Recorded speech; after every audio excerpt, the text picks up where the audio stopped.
Welcome to Sustainably Speaking Africa,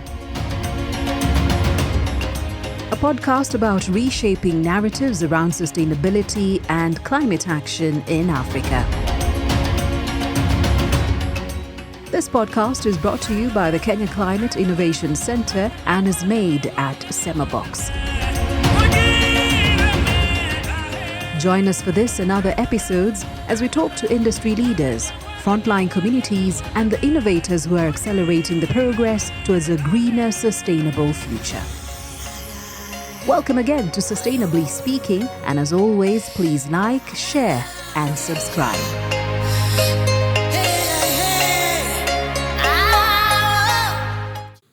Hi everyone, and welcome back to Sustainably Speaking Africa. Today we are joined by Ms. Christine Mbaabu, who is the program manager of the SWIFT program at KCIC. Karibu sana. Thank you, Mukami, for having me. Karibu. Tell us a bit about your journey. How did you find yourself in the sustainable world? How did you find yourself at KCIC? Interesting. So I'm very passionate about entrepreneurship, mentorship. So I have been mentoring entrepreneurs for over a decade now. Mm-hmm. These entrepreneurs are in different stages of business. I came across those in the circular economy, those practicing circular economy models, those practicing the linear economy models. And so in my interactions with both, I could tell the difference.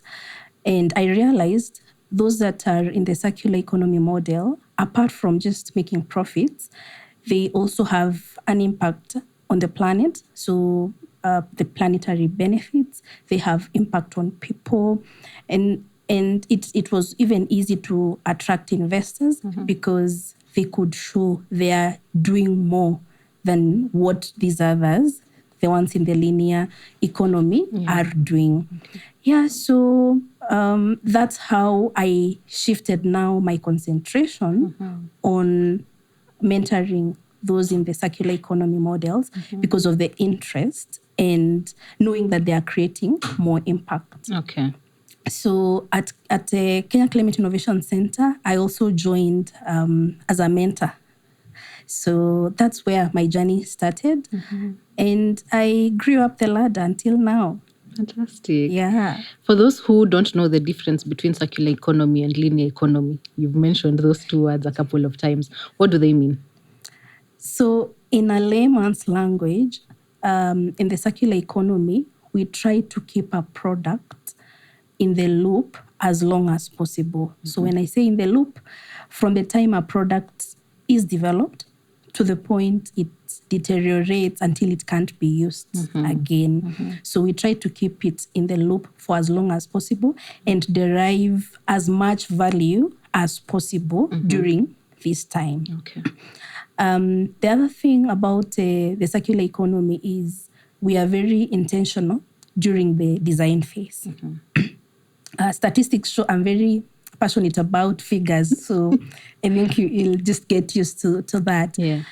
So statistics show that 80% of a product's environmental impact is determined at the design stage. Okay. So what that means is if you get it wrong at the design phase, you have actually gotten it wrong completely. Okay. So we always encourage people, you need to get it right at the design phase. On the other hand, the linear model is cradle to cradle, like you produce a product and it ends up in the dump site. The end.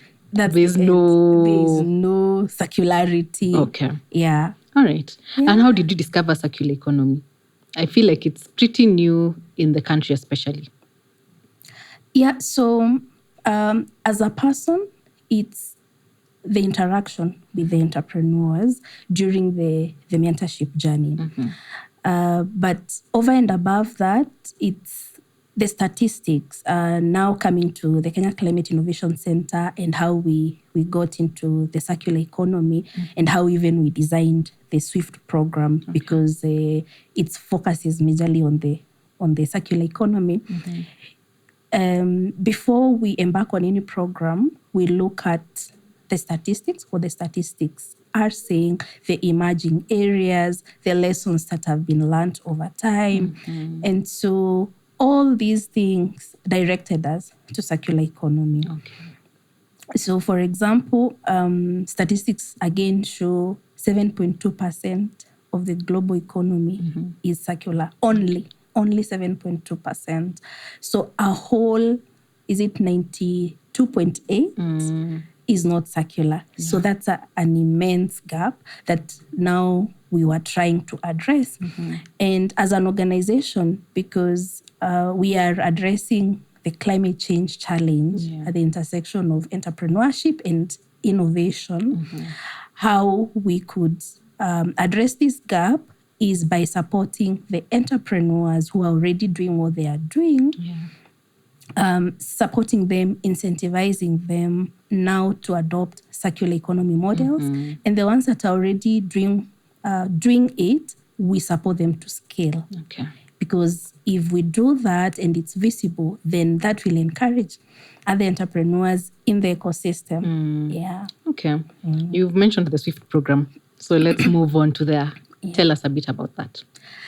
So the SWIFT program is actually an acronym for Sustainable Waste Innovation for a Future in Transition. It's funded by the IKEA Foundation, a 3-year program. We are in the second year of implementation. We have onboarded 110 wastepreneurs because the program focuses on solid waste management.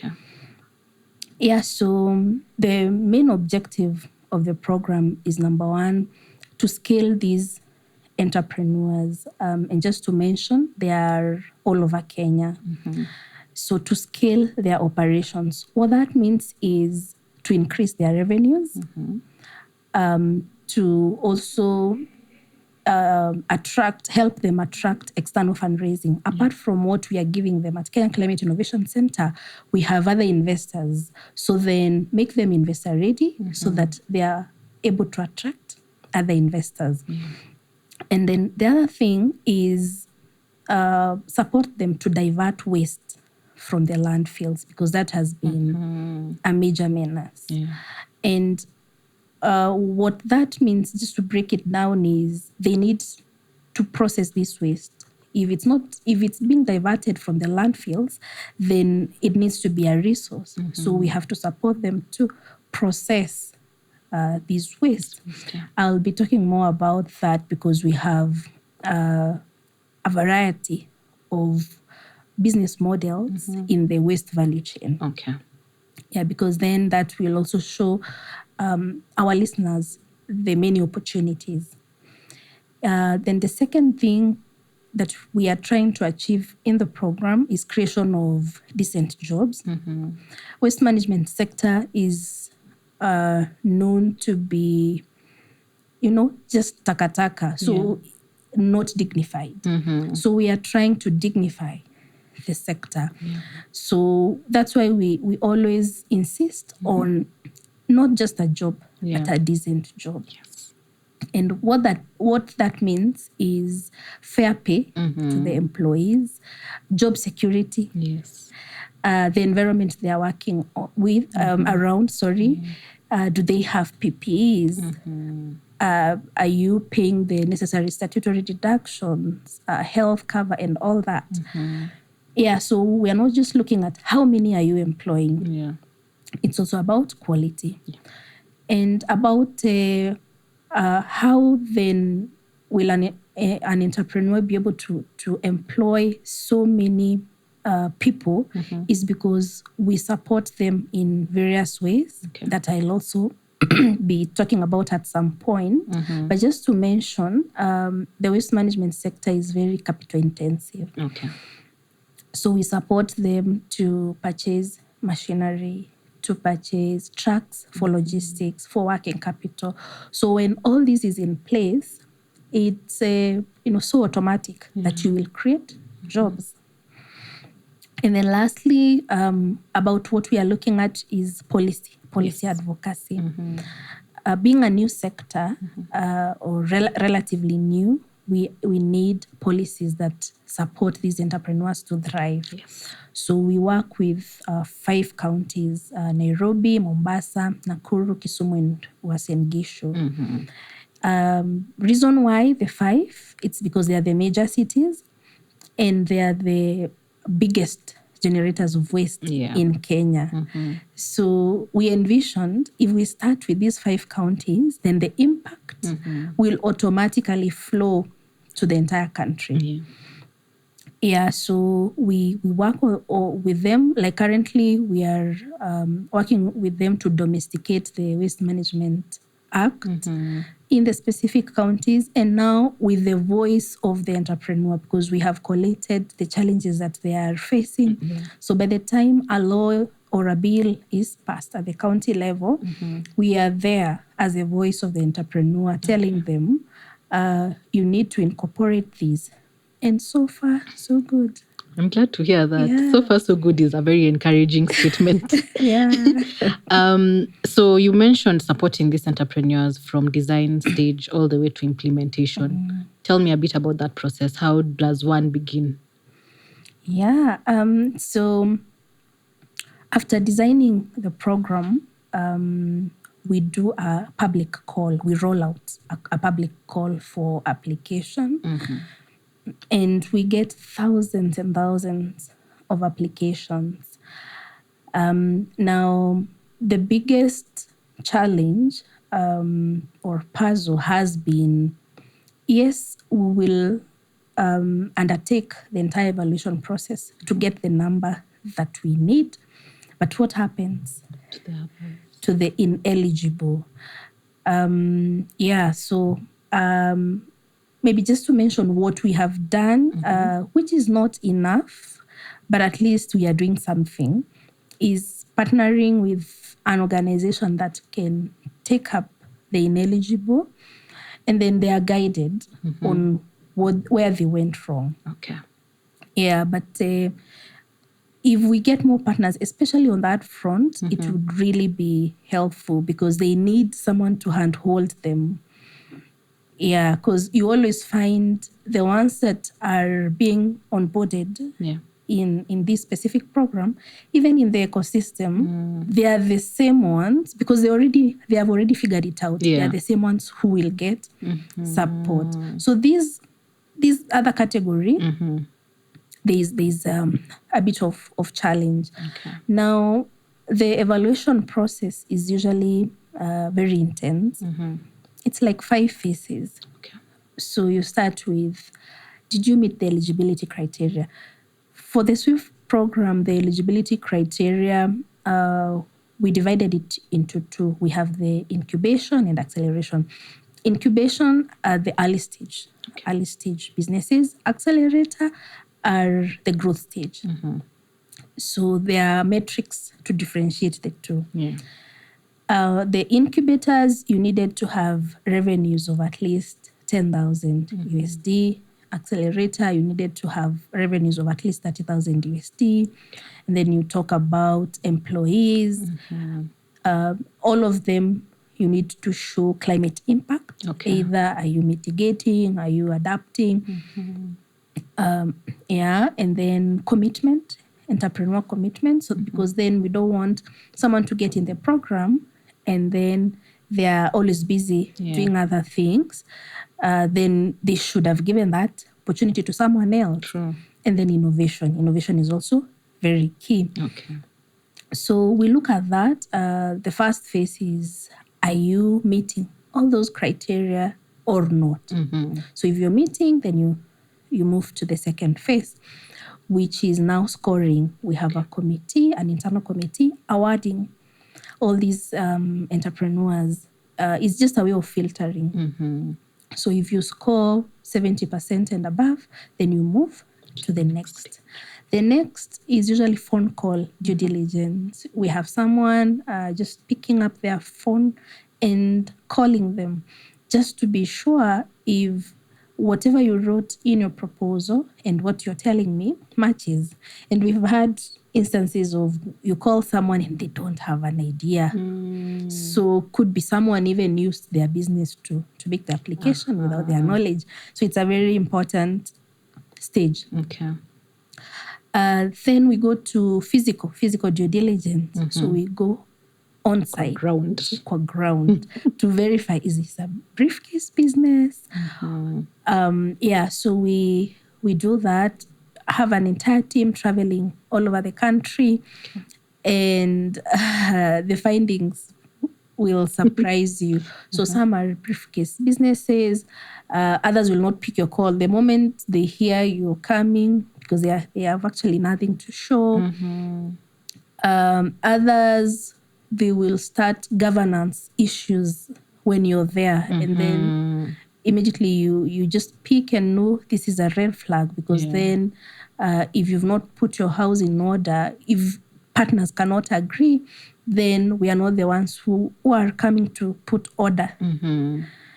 But more often than not, most, like 90%, are actually business that are there. Yes, legit. Then the last one is we call them external evaluators. These are ecosystem players now, not internal.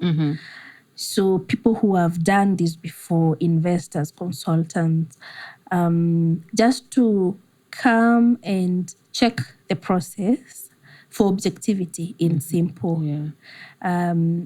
So was there any bias? What can you do better? So they give also recommendations so that then we use that in the next call or in the next program. And then from there, we formalize the engagement through a contract or a letter of agreement. And then they get in the program. Okay. So now you're in the program. Yeah. And then? Now you're in the program. So you are assigned a business advisor. Okay. This business advisor essentially should handhold you throughout the period of the contract. So the contract for programs at KCIC varies. It can be 12 months, it can be 18 months, depending with the donor agreement. So specifically for the SWIFT program, it's 18 months. Okay. So every business advisor has a portfolio of enterprises that he or she needs to handhold. Okay. Now, for the first 3 months, you get business advisory. Here, we are not even talking about machines, what you have, what you don't have. No. So it's a matter of, I want to understand your business. Okay. Do you have structures? Do you have documents that an investor would look at? Because what we've realized, entrepreneurs are very good at their art. You know, the technical bits, you can't beat them at that. But this other side of the business development, governance, finance, business models, finance, they do badly. So you have to put their house in order. Okay. So we do that for a straight 3 months. Okay. During the 3 months, you're also learning them. You're also learning their commitment, because advisory and this journey is also about the partnership. So if you don't get it right at that point, the whole contract will be messy. So that is done. And then after the 3 months, we can now talk about financing. So financing, we have the matching grant. Matching grant is for the incubators. They get 10,000 USD. Okay. So what a matching grant means is the entrepreneur contributes 30%, KCIC contributes 70%. Okay. And that is one of the innovative financing mechanism that has really worked because of ownership. Yeah. If I'm putting my money into something, I'll not joke about it. True. It's actually a machine that I need. Yeah, very true. Yeah. And then the other one is repairable grant. Repairable grant is for the growth stage. The ones that have now, grown. They can repay a loan. Yeah. But at concessionary rates. of 6%. Oh, okay. Yeah. Good one. So those ones get 40,000 USD. Okay. Now we start having that conversation of what do you need to scale your business to the next level. We allow them even to benchmark, go for exposure visits, because we don't want them to get it wrong. Yeah. And we've seen some come and say, I want to do briquettes. I want to do organic fertilizer, because they have the concept, or they have seen it somewhere else, but they have not done their research well.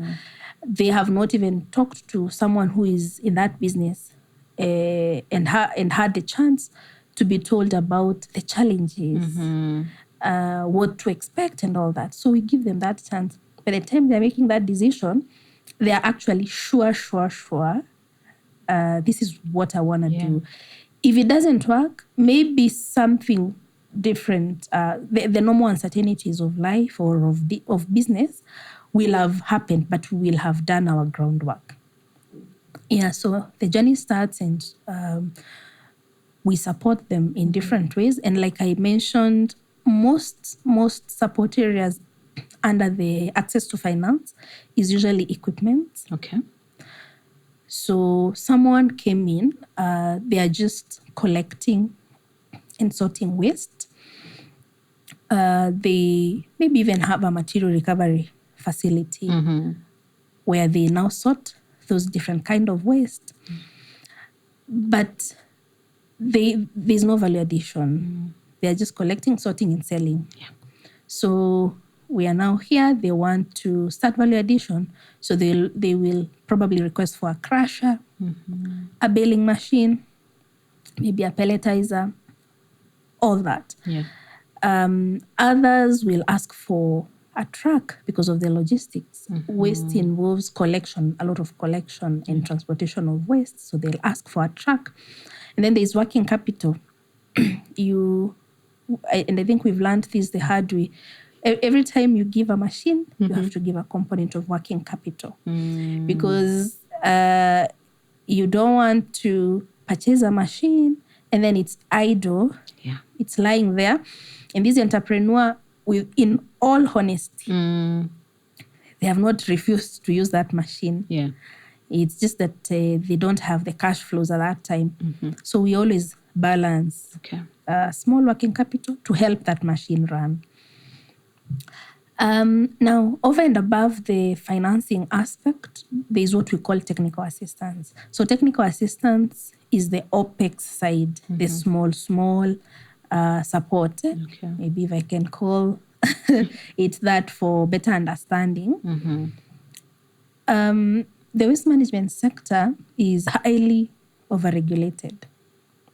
So what that means is many licenses. You will find an entrepreneur paying licenses even of 500,000 per year, because they have to pay a license for a truck. And if you have 5 trucks, every truck has their own license.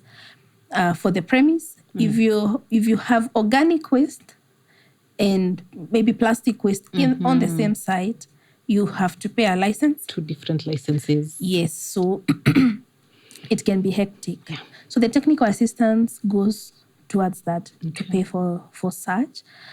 Within that 18 months, just to show them what compliance means and the benefits that would come if they are fully compliant. Okay.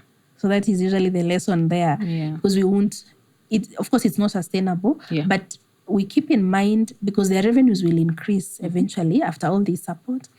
Then the years to come, they would be able to pay this on their own. And then access to information. We hold many boot camps just to train them on either emerging trends. And we don't have a curriculum on these. We always share a survey and ask them, which areas would you want to be trained on? And then we curate something around that. Because you will actually realize most of these enterprises are already very elite. And again, in the era we are living in, it's easy to go on YouTube get information. Yeah, so we also don't want to waste their time. We need to train them on something that will create value to them, like maybe ESG, carbon credits, the emerging areas that will spark some interest, and what has come from them. Okay. And then there's mentorship. Mentorship on this front now is technical areas. So we've talked about the business development side. So there are still some very technical areas in waste management that an entrepreneur will need technical expertise on. So the mentorship comes in to support them on that front. We get experts externally. So if it's something like Kaizen or ESG is also a bit technical. It's not what we do on a day-to-day. Even carbon credits, legal matters. So we'll get an expert who will handhold them for a period of like 10 months. Then they will have 2 sessions per month to talk about that. Yeah. So those are some of the support areas. Of course, not forgetting the policy advocacy, where we then get information from them and use it or voice it in different forums. Yeah. All right. Yeah. That sounds very interesting. And I want you now to tell us a few success stories that you've seen in the 18 months or so that you have been running this program, right? Yeah. Yeah. Tell us a bit more. Yeah. Again, an interesting one. There are so many, but I'll pick on one recent one. Okay. I was actually in the field last week, and I got a very interesting case, without mentioning the specifics of the client. So this entrepreneur tells me, the SWIFT program got my business when it was at ICU. So I tell him, what do you mean? Yeah. Break that down. So he tells me, COVID happened, and his business went down like we would expect. So what that did is it affected his health. And he got a stroke, unfortunately.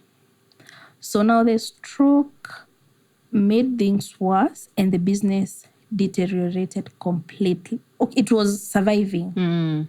Barely surviving. And just to understand, it was a waste management business. Yes, I will actually tell you what they do. Okay. So they were in the business of collecting waste and then sorting and selling.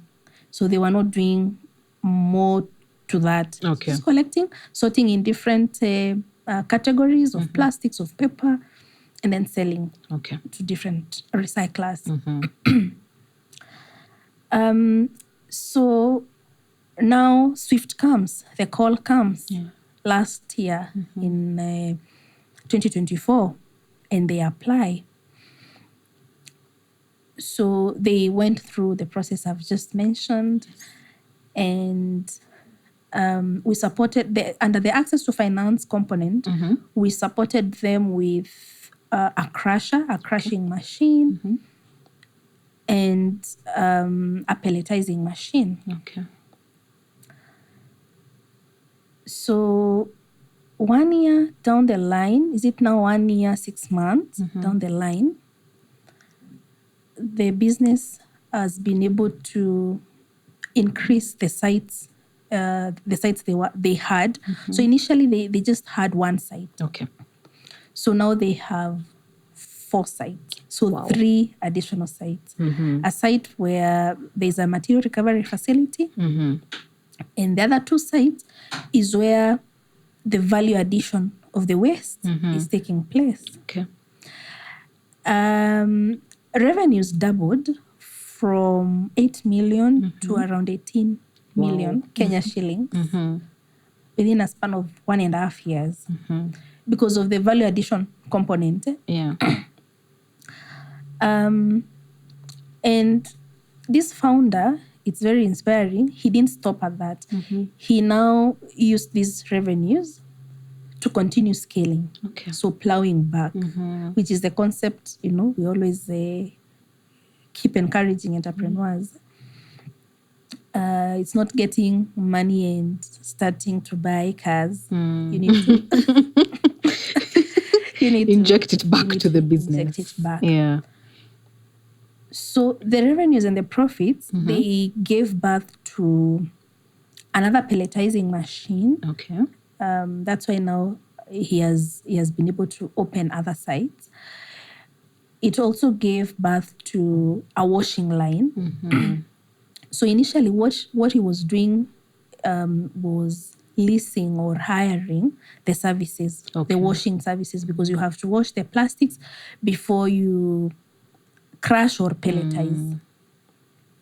And that was costing him 53,000 per week. So he has now been able to save the 53,000. Yeah.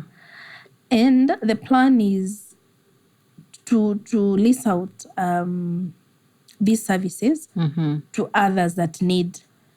So it will be an additional revenue earner. Yeah. Yeah, and he's doing well health-wise also. Yeah, okay, he was that's telling encouraging. us, even people, were wondering and telling him his recovery has been extremely fast. And even when you look at him, you wouldn't tell anything is actually amiss. And he attributes that to the program. So it's very fulfilling when you actually hear such stories and you want to do more. You don't even do it only because it's part of work, but even the human aspect. Yeah. That's a very nice story. Yeah. That's very encouraging. Yeah. I hope you have more stories like this somewhere in your website, or we'll have them actually on the podcast to hear some of the success stories. I hope that will happen. Yeah. There's a question I've always been curious about. Maybe me, maybe not the whole world, but there are always rumors of cartels in the waste management sector or ecosystem, as you like to call it. How do you manage that? Honestly, it's a big challenge, and the only way that can be managed is through what we are doing, the policy advocacy. Because you will hear entrepreneurs tell you that we are discouraging waste from going to Dandora, because of the common reasons we know. But then an entrepreneur in waste management will tell you, I'll not be able to get a license if I don't have those tickets to show that my truck actually went to Dandora. Yeah. So those challenges are immense, and the only way we use to either reduce or do something about it is the policy advocacy way. So working with the counties, the national government, to explain to them these pain points. And as we again know, policy takes a long time. So we might be doing a lot in the back end, but people out here might not feel it because it takes a long time. But be sure we are doing something about it. Okay. And so the rumors are kind of true. It's true. It's true. What other challenges are you experiencing in the program, apart from now this cartel business? One major challenge is, again, capital. Okay. Waste management is very capital intensive. So the capital is never enough. We deploy the matching grant, the repairable grant, but the entrepreneur will always want to come back for more.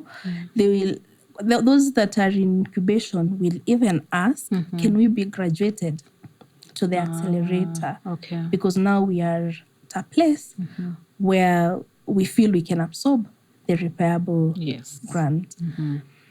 Yeah, so that's a challenge, and that's why we always are on the lookout to look for more partners, for development partners to close these gaps.